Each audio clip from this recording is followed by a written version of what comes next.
Namaskar, I am Parth.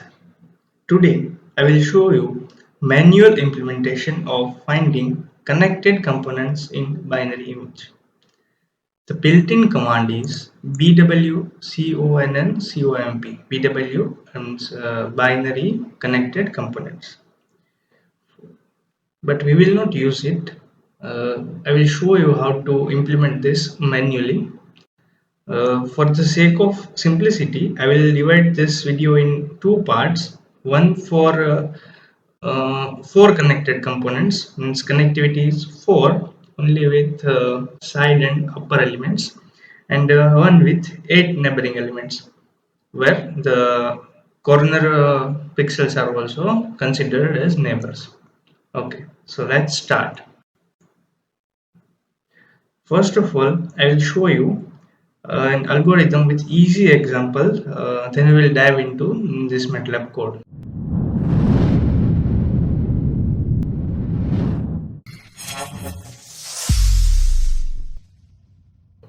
Let me use this Excel file to illustrate the example.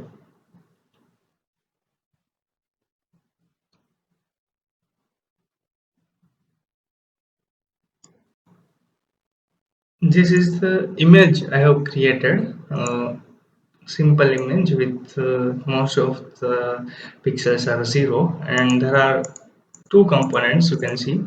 If we consider four neighboring elements, means this is connected, right? So there are two components in this image. So the first step is symbolization. First we will give symbols to this binary values, like we will give something to 0 and some other symbol to 1. So this is our symbolized image, right? I have given Z to all the zeros and O to all the ones.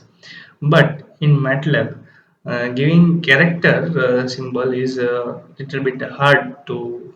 It's hard for further calculations. So what we will do is there we will give some negative values so it won't affect our calculations, right? Okay. Now we have completed the first step. Now see, this is the scenario.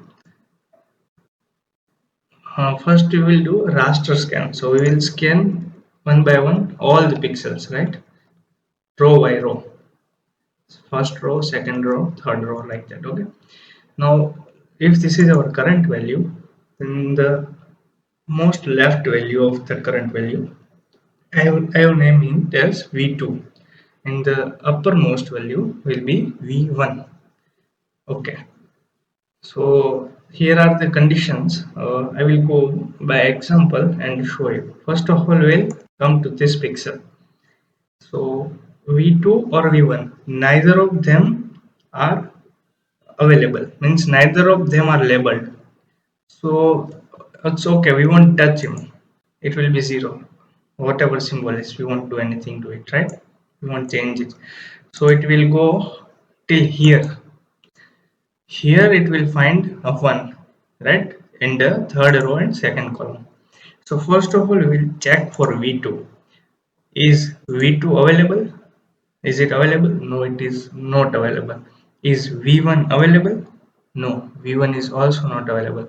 Then we will give it a new label. We will label it as 1. Okay. Now we will move forward. We will come to this pixel. Now we will check, is V2 available? V2 is available. Yes, V2 is available and it is labeled as 1. Then we will definitely give 1 here. But we will also check for V1. Is V1 available? No, it is not available. Then we can move forward. Okay, we will move forward. For this, it will be again 1. Okay, now we have come to this pixel. It is 0. We won't touch it, so it will be same as it was. Okay, now here we will check V2. V2 is 0. V1 is also 0. It means we have not labeled any previous neighbors of that pixel, so there should be a new label, right? You might be thinking that this is the same object, but we will change labels in future once we know that these are same. components. Okay, so we'll give the label 2. Okay, then we will move forward. Then this will be the next pixel for which we have to write answer, or which we have to give label. Okay, now for this pixel, v2 is not available, it's fine, but v1 is available and v1 is labeled as 1, so we will give 1.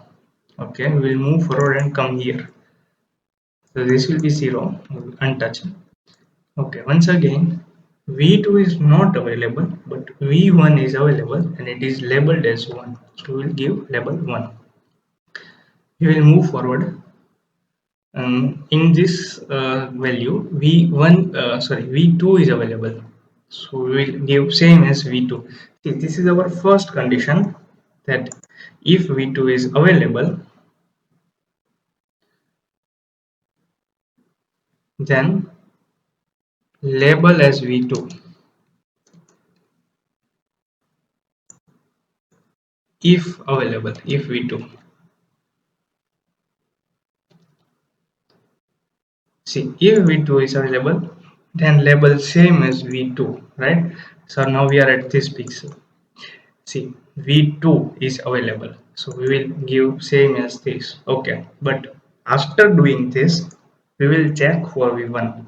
Now see, v1 is available, so what do we came to know? That v1 and v2 both are same, right? So what we will do, we will change all the v2, or we can change all the v1 as v2. So in this case, we will change all the ones to 2, because this is the previous label. We will consider it as old label and this as new label, so we will change all the ones to 2. We can also change all the 2's to 1. Right now I'm doing that thing. Okay, then we will come to this pixel, which is this. It will be labeled as 2 because it's once again a new label, right? Now once again we will come here. First of all, we will label 2, then we will check v1. V1 is available and it is 1, so now we know that v1 is available and it is 1, so we will change this both values. Wherever there is the previous label, we will give it, right? Now here it will be 1 because v2 is available. These are all untouched part, and when we come here, then it will be labeled as 2 and 2, and we have our labeled image. All the blank values are 0, right?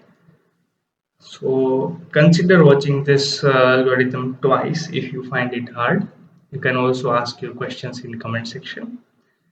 Okay, I hope I have explained well. Now I will move to MATLAB. Okay, so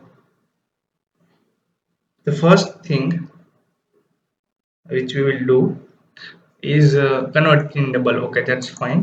Then we will pad the boundary values, because see, if we are on this pixel, suppose if we are raster scanning and we have reached this pixel, if we check for v2, there is no v2 or there is no v1. So what we will do is, we will pad like this, pseudo boundary, I would say. We will pad this pseudo boundary like this.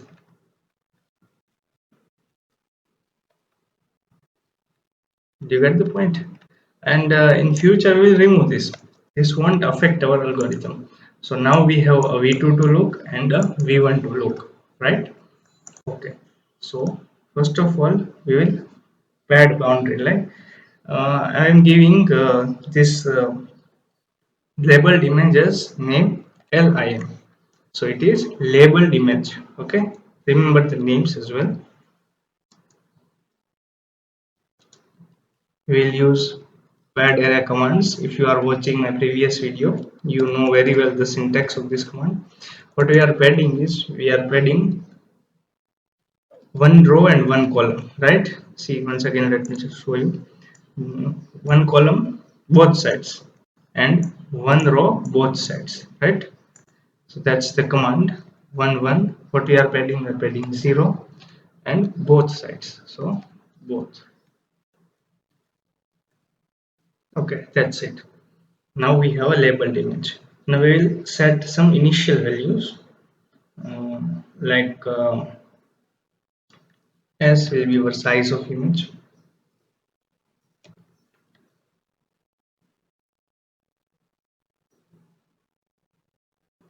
and we will give current label value as 0. When we will move forward, then it will be like 1 2, it will come. Okay, then now we are symbolizing the image, right? So lim,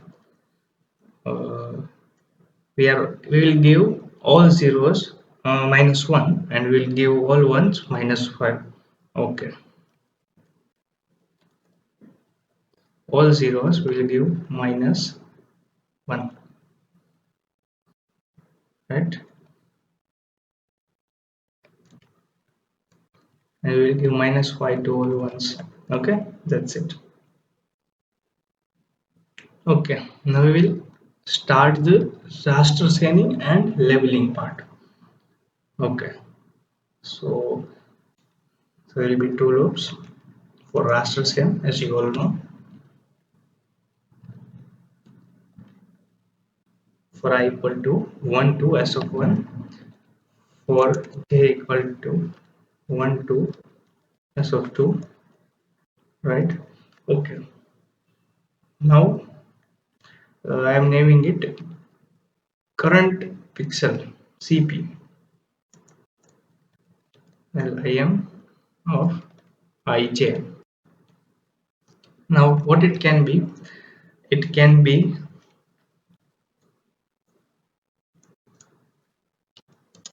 -1 or -5, right? There are only two possible values, -1 and -5. Okay, now we will only try to change its value, or its we'll try to give it label only and only if it is 1. It means for this case only and only if it is -5, right?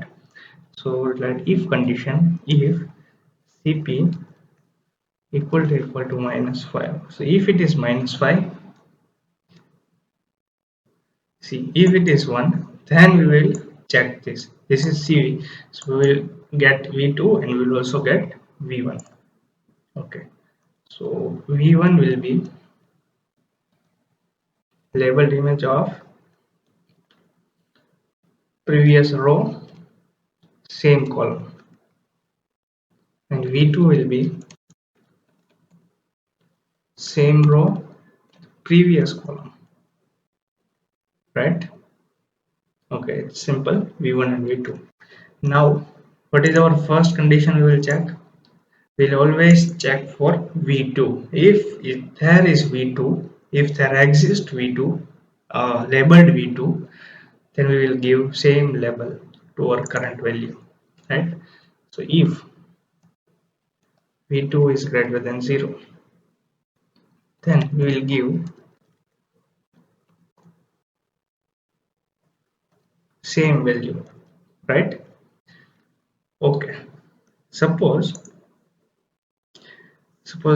this was the pixel.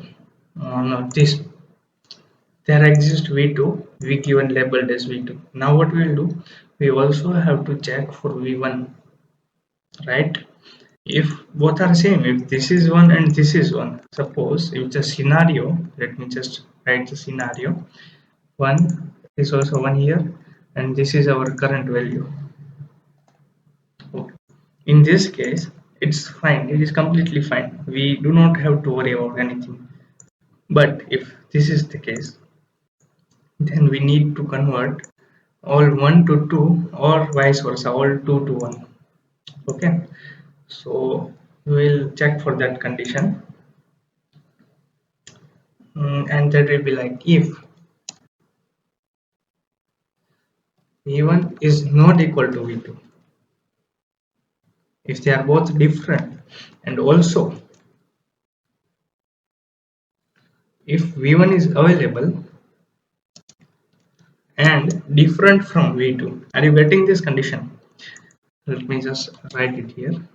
If V1 is available, or I would say labeled, and same as V2,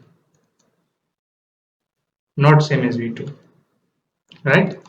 If both have labels and they are not same, then what we have to do,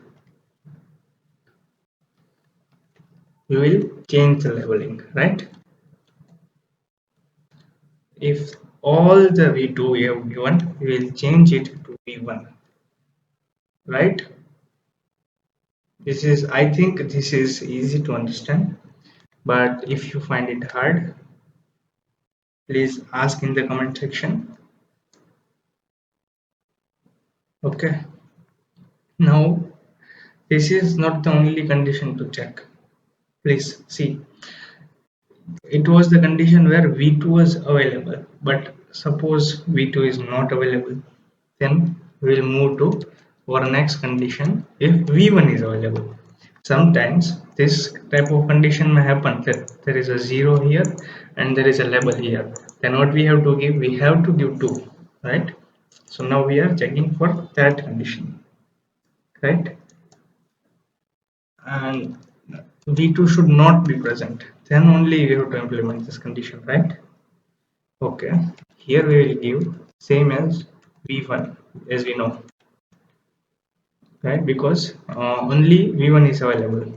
If only v1 is available, then we will give only v1, right? But if both are not available, then there is only one condition left, is we will give it a new label, right? That is L. Remember we have initialized L, that is that is for this condition, right? See, initially it will be 0, but whenever this condition will come, then it will become 1 and 1 will be labeled. This is for the first time, right? Now we will just end all the loops because our raster scan is completed and we have initial label set, right? Now we will clear all the variables except our labeled image, right?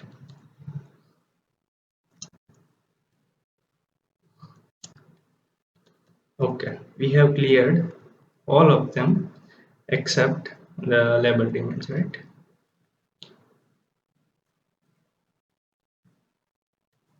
Now first of all we will delete the boundary which we have added, right?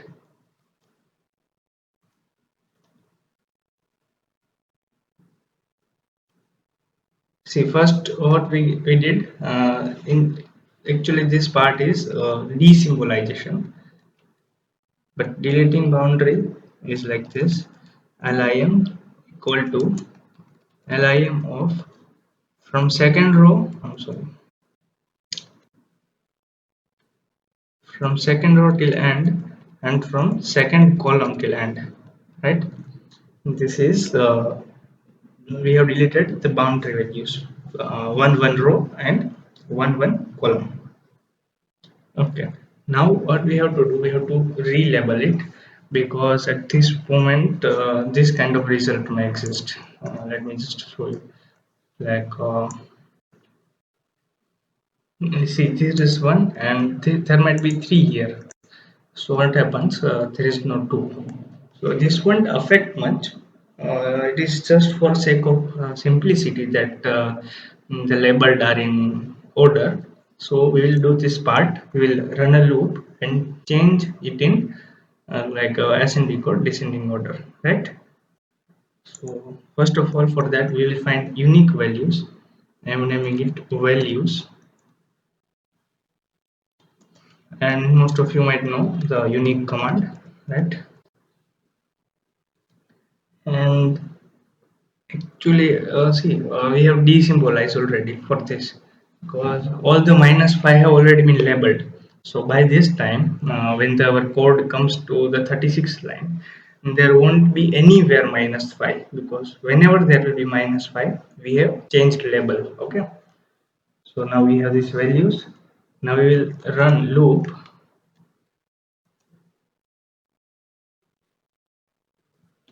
Okay, this is the number of entries in values, right?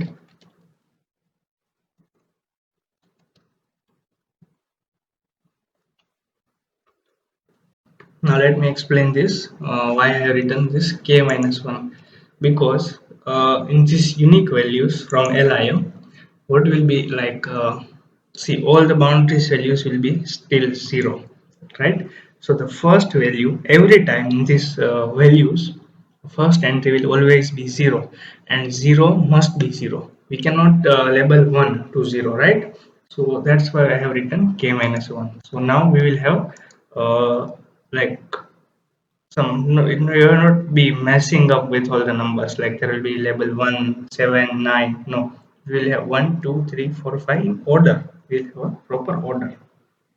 Okay, now whatever this number of k is actually number of elements, minus 1 is the number of elements.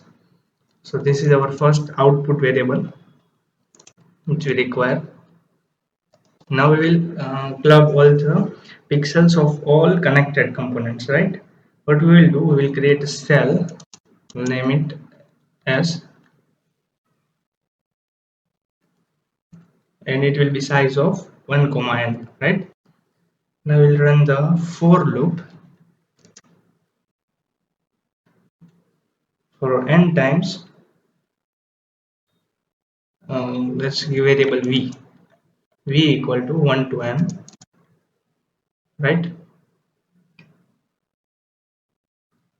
S of v will be, we will find for each values, right?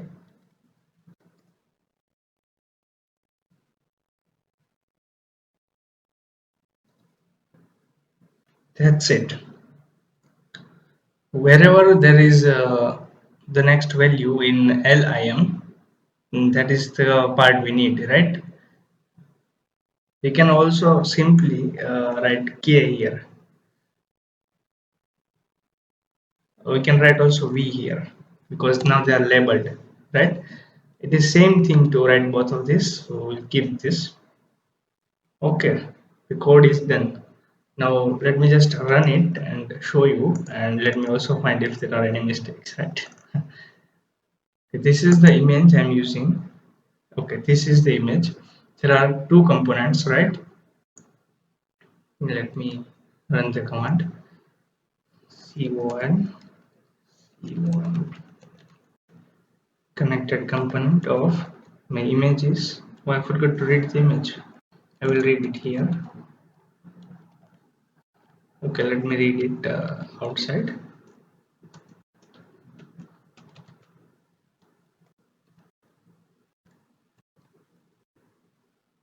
Okay, let's check the image. So this is the reason why I implemented this read function outside, because see, it is 100 cross 100 cross 3. So it appears binary image, but it is stored as RGB image. So we will convert to binary,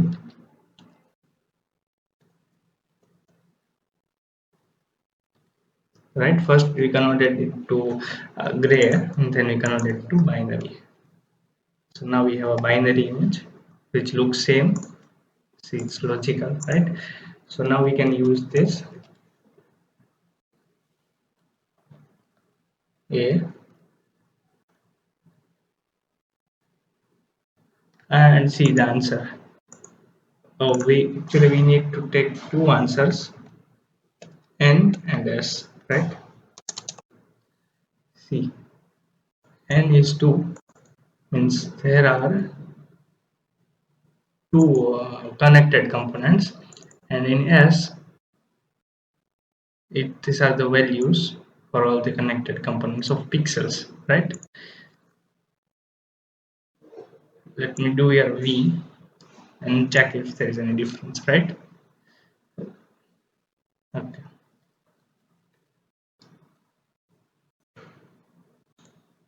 see, these are the components, right? And let me also show you the inbuilt command bwcodn coimp.